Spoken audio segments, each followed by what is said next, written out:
I'm Angela Palmer from Stamp with Angela. Thanks for joining me for today's video.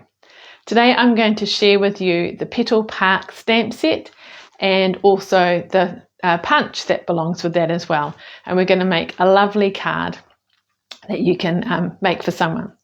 So I hope today's video gives you some tips and ideas for using this particular one, and also other ideas and things to help you with your crafting. So if you've got any questions, please feel free to comment. And if you're watching this on YouTube, please, if you enjoyed the video, like it and subscribe to my channel, and then you'll be kept up to date with other videos and things too. So thank you for joining me today. I'm going to turn my camera around and face the table, and then we will get started. All right, so I have used note cards. So they're a little bit smaller, but they're great. And you can just choose a little sentiment, stamp it, and you'll see that the flowers are raised. So you can raise them all, or you can raise one and the other's flat. This one I've raised as well. And you can choose which way you want to do it, whether you want to do it portrait or whether you want to do it landscape. And my advice is do the sentiment first. That way, if it's not straight, you can have another go. Or if it still doesn't work, you can cover it up with a scrap piece like that if you need to. All right, so let me show you the set that we're going to use today. So this is it here. So it's Petal Park. Doesn't look the most exciting when you look at the stamp set because it's got this kind of patch here. There's two. So we're doing an outline and then colouring it in, and the same with the flowers or stamping in the middle. And then we've got this punch here, which cuts out our flowers. And I love using punches. Punches are a great way of making a card quickly and easily. So let's get started. So I've got my note card here and some cardstock. So note cards come in a pack, and they come with envelopes, which are great. So let's fold that and crease it with my bone folder, and then we'll put that aside for later. So you'll see I've stamped the envelope too if you want to. So we're going to have this piece here, which is our main background, and then a scrap piece for our flowers, and then we're going to mount it. So because I'm using photopolymer, I do like to use a mat. All right, so we're going to use the outline one first. So you can kind of decide which way you want it to go, but I've just reminded myself, I said let's do the sentiment first. So I'm just going to do a just for you one down the bottom. That's pretty good, but you could always turn it over if you weren't happy with it. And now I know kind of where to place this slightly on an angle. So the first colour I'm going to use is Shaded Spruce. So it's quite a big stamp, so I'm going to do it that way. And just angle it a little bit, press it down. Beautiful. Now with these stamps, they are quite floppy, and particularly here it's only joined by a very narrow piece. So if I put that on my block, it may not line up, and I'll show you what I mean.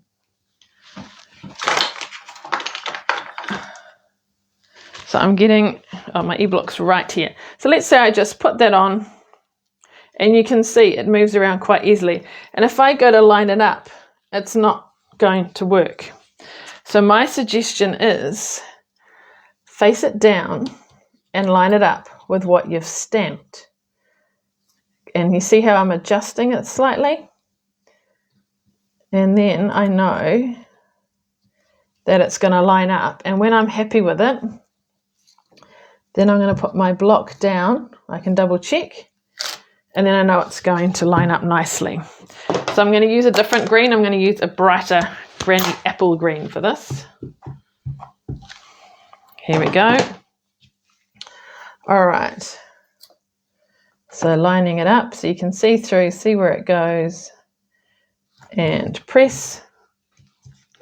So part of the design, there are the white bits in it. So that's how it's meant to look. Slightly over there, but that's okay. It doesn't have to be perfect. But There we go. All right, so now for the flowers. So with my punch, you'll see that the small flower is up the top. So when I stamp it, I want to stamp it that way. Then I'll be able to fit it in. So I'm going to go for yellow this time. And I'm going to use my detailed stamp first. And I'm going to stamp it full strength. I'm just going to use one ink colour, not two. Then I'm going to get a scrap piece and I'm going to use the other stamp. Where is it? Oh, here, which is the solid one. I'm going to have the, what do you call it? Little one at the top. And I'm going to stamp off. So I'm stamping there. So a lot of my colour is coming off. And then I'm going to stamp over the top. And then it will be not as bright a yellow. So this was photopolymer. Well, it is photopolymer like this, which is clear, but often when you use reds, it does stain. But it doesn't affect them in any way, and they're actually easier to find if you've done that. Okay, then I'm going to cut it out. So put it in, line it up. So the best thing I find is line it up, let it grip. Make sure you're happy with it. Adjust it if you need to. Probably didn't need to. It's probably okay. Grip it first. You've got to line up all three, which is tricky. Oops. Think that's okay. And then press it down.